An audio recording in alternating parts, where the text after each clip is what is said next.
आप देख रहे हैं पाक न्यूज, पाकिस्तान की आवाज। First of all, I would like to give this opportunity to Mr. Ali Omar to speak about Sports Council hosting and participating for the World Pro Arabic. مشكور مقدمة. صباح الخير، مرحبا جميعا في مجلس بيت رياضي. نشكر جميع الحضور ونشكر الاخوه الاعلاميين على आगे बढ़ते हैं, आप इधर मैं इधर.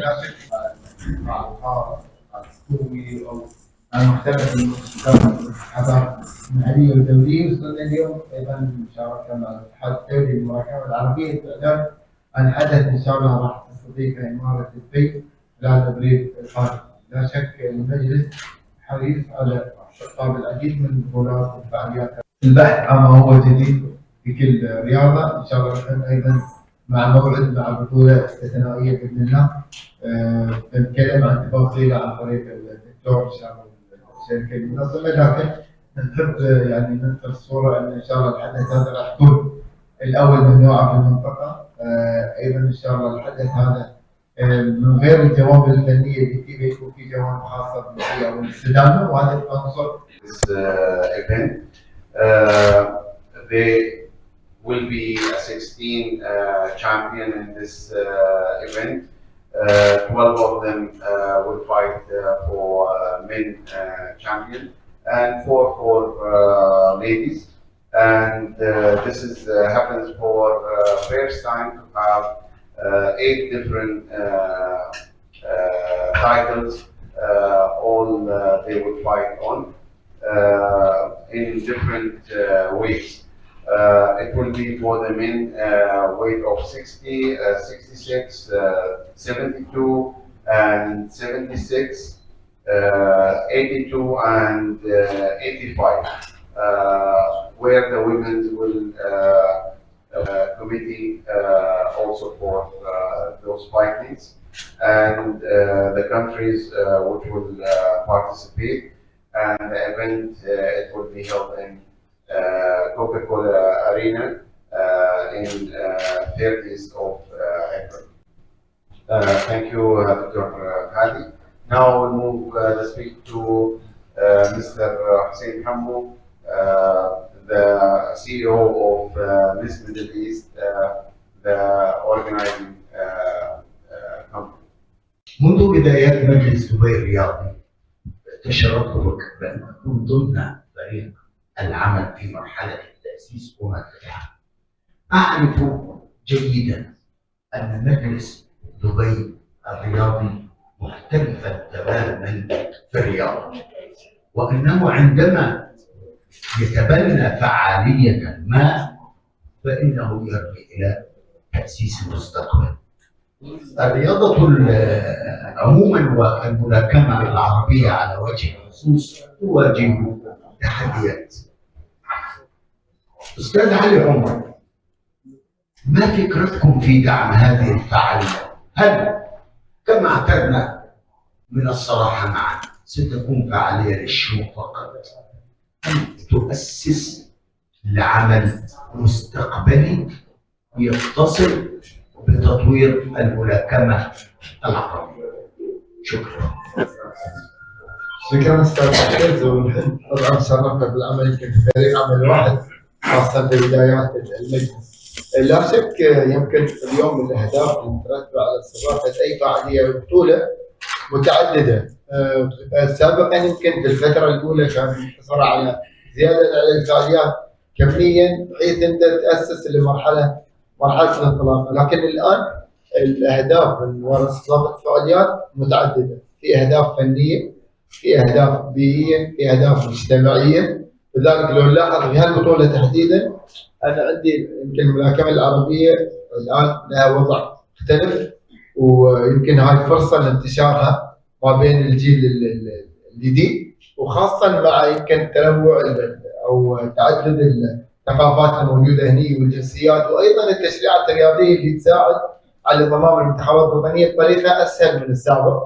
فهاي فرصه ممكن او منصه يمكن استغلالها طريقه مثلى لتشكيل اما فريق محلي او فرق انديه محليه في هذه الرياضه. يمكن من خلال الحديث ايضا في بعد بيئي ومجتمعي، يمكن الشعار الوحيد اللي تم استخدام الفعاليات سواء من ناحيه بيئيه واجتماعيه او من ناحيه استمرار الفعاليه لاطول فتره ممكن. فايضا البعد المجتمعي موجود، يعني يمكن هاي المجتمع ما يحصل هالنوع من الفعاليات كثير، فايضا هذه منصه للمجتمع للاستمتاع بالرياضه هاي. وفيما بعد ممكن احد افراد المجتمع ينضم بشكل رسمي لهاي الفرق اللي ان شاء الله راح تشكل بناء على وجود يمكن ابطال عالميين واحتكاك فيهم، وايضا يمكن الصوره اللي راح تنقل ان شاء الله وما يخص الامارات من فضلك استاذ. طبعا انا يوم اقول بالضبط، شوف في بالضبط استاذ، انا يوم اقول المجتمع اقصد المجتمع الاماراتي، لان احنا عندنا نسيج مختلف يمكن عن باقي الدول.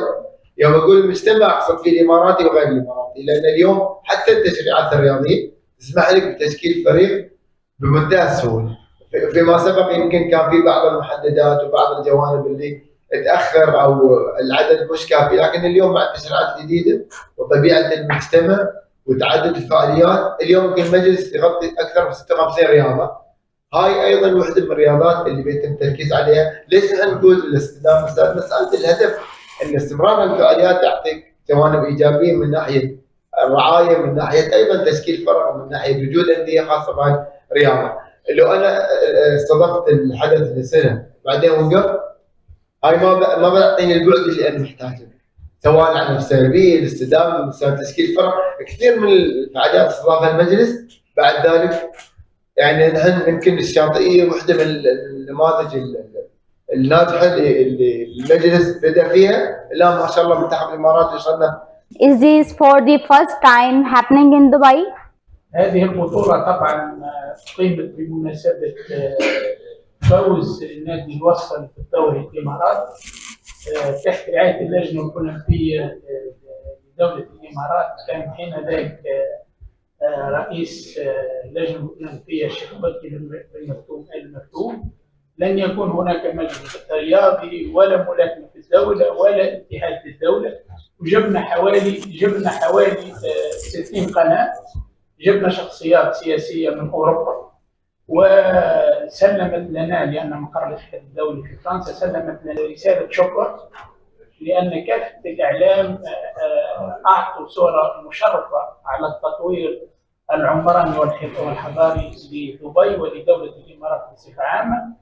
نظمنا حوالي 7 أو 8 بطولات في دبي، نظمنا في أبو ظبي حوالي 4 بطولات، نظمت بالفجيرة، نظمنا براس الخيمة تحت رعاية صاحب السمو حاكم راس الخيمة، نظمنا كذلك بعدة إمارات ما عدا إمارة الشارقة. كل إمارات الدولة نظمنا فيها، كذلك عجمان تحت رعاية صاحب السمو نظموا باستمرار. ونحن كذلك بالنسبة لي أنا شخصيا مجلس دبي الرياضي هو مثل بيتي، نشكرهم، نوجد كل الدعم وكل المساند من مجلس دبي الرياضي.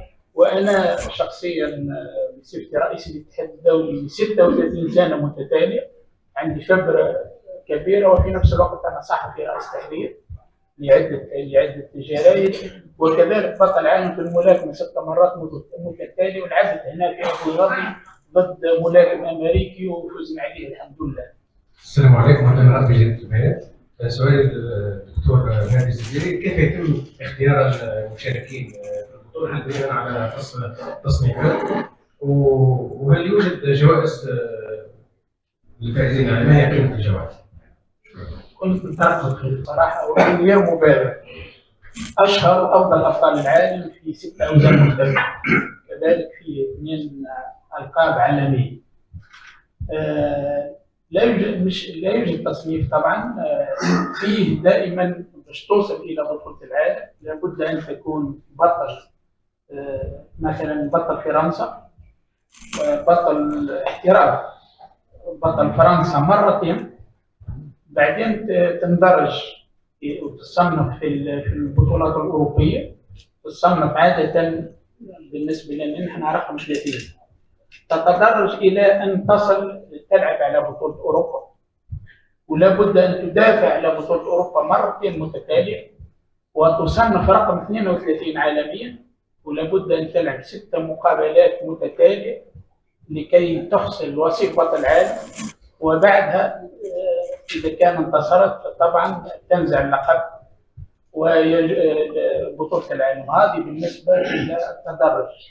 بالنسبه الى الجوائز الماليه، في 3 أو 4 طرق بالنسبه للبطولات. الابطال العالم المحترفين الكبار هذول عاده تتبناهم شركات كبرى. بالنسبه لبطل العالم يجوز له اللعب مرتين في السنه، كل 6 شهور لازم يلعب مره. لابد ان يضع اللقب العالمي في الميزان، يلعب مع المصنف. اذا كان خسر لابد ان يلعب مره ثانيه. اذا كان خسر المره الثانيه يرجع يصنف رقم 32 عالميا بالنسبه للاحتراف. بالنسبه للجوائز الماليه عاده في شركات تتبنى الابطال العالم، لكن لازم يكون البطل هذا طبعا مشهور، كلها تبحث عن الميديا والحاجات هذه. وطننا العميق، وبالتالي ربينا اولادنا على هذا المنحنى. فنحن بنشكركم اول شيء انه انتم عم بتربوا اجيال عم بتشيلوها من اي افات مجتمعيه سلبيه، وهذا بينشهد لدبي والامارات بالتحديد، ونحن كثير بنقدر هذا الشيء. نحن كاباء بهالمجتمع بننظر دائما للايجابيه للرياضه، للتعليم، للتميز. هل حضرتكم عندكم الرؤيه؟ طبعا اكيد عندكم الرؤيه للاستدامه بالبوكسينج والبطولات، ونشوف ابطال من الامارات ومن الجاليات المحترمه بدوله الامارات كمان تنال هذا الشرف؟ شكرا لك. شكرا لك. المجلس عنده خطه طويله الاجل، لا شك. عشان نفهم الخطه لازم نفهم تركيبه الرياضه في الامارات، على اساس ان الادوار تتكامل ويكون في توزيع للادوار بشكل صحيح. انا كمجلس مختص بالرياضه في اماره دبي، هناك اللجنه الاولمبيه ووزاره الرياضه وايضا الاتحادات المحليه اللي تلعب دور نشر الرياضه، استضافه بعض البطولات وتشكيل الفرق الرياضيه. نحن عندنا ايضا نماذج او امثله جيده في هذا الجانب. خلينا نذكر لك سلسله البطولات اللي نحن خصصناها حق الاكاديميات وحق المدارس، ايمانا منا ان مقوله الشيخ محمد ان الرياضه اصلها المدرسه، بالتالي عندنا دوره مدارس دبي للالعاب الرياضيه في اكثر من 15 لعبه، وتخدم اكثر من 20,000 طالب في القطاع الخاص والقطاع الحكومي، القطاع التعليمي يعني. هذا جانب. الجانب الثاني عندنا كثير من البطولات الخاصه بالاكاديميات في مختلف الالعاب بالتعاون سواء مع القطاع الخاص او الحكومي او الاتحادات الاهليه. الجانب الثالث الجميل وجود سياسه معتمده من المجلس التنفيذي في اماره دبي فيما يتعلق بالمواهب الرياضيه. المواهب الرياضيه اللي بيتم تحديدها ما في رياضه معينه، مفتوحه على كل الرياضات. في منصه موجوده في المجلس يقدر اي موهوب يسجل في الرياضه اللي هو يلعبها. عندنا اكثر من 55 او 56 رياضه موجوده، بالتالي اعتقد العوامل هاي التشريعات الحكوميه مع البطولات اللي يسويها المجلس مع التوجه الحكومي العام ايضا للرياضه مع دور الاتحادات المحليه، هاي كلها تصب في هذا الجانب. وواحده من الاهداف الرئيسيه للمجلس في اضافه البطولات هذا الجانب، يعني انه يكون في فريق قومي، يكون في انديه محليه. الرياضه هاي تاخذ وضع الاستدامه من حيث استمرار المنافسات، مو فقط يعني فعاليه وينتهي. شكرا